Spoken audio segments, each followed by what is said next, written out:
Dufferin-Caledon. Well, thank you, Madam Speaker. I grew up, I was a huge fan of a television show called Bonanza. Maybe many of us have heard of it.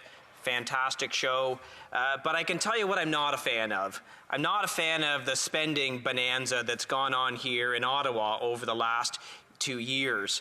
When we look at the accumulation of debt, and I'm going to talk about this, we have $509 billion in new debt over 2 years that has been put forward by this government. They have doubled the national debt in basically 2 years.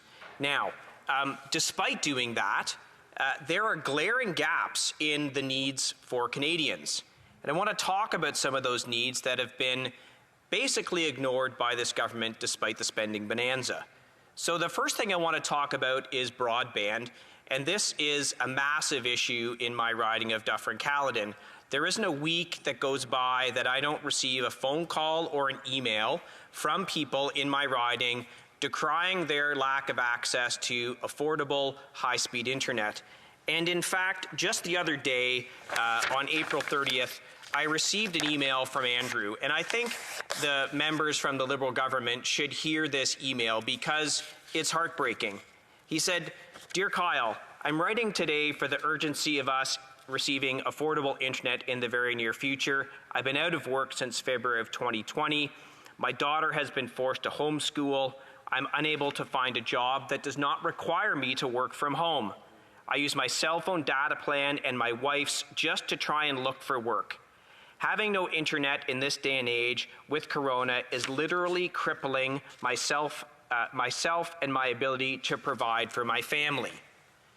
So when we talk about the bonanza of spending that's gone on by this government, why has there not been rapid, massive investments in broadband? This is critical in ridings like mine where we have a large rural component. They don't have 5G networks that they can use their cell phone plans on. They do not have unlimited data plans that they can use to do things like work from home, to do things like have their children schooled at home, which is what we're doing during the pandemic. And the failure to rapidly invest in this is a massive failure of this government. They are talking about having everyone hooked up to high-speed broadband by 2030.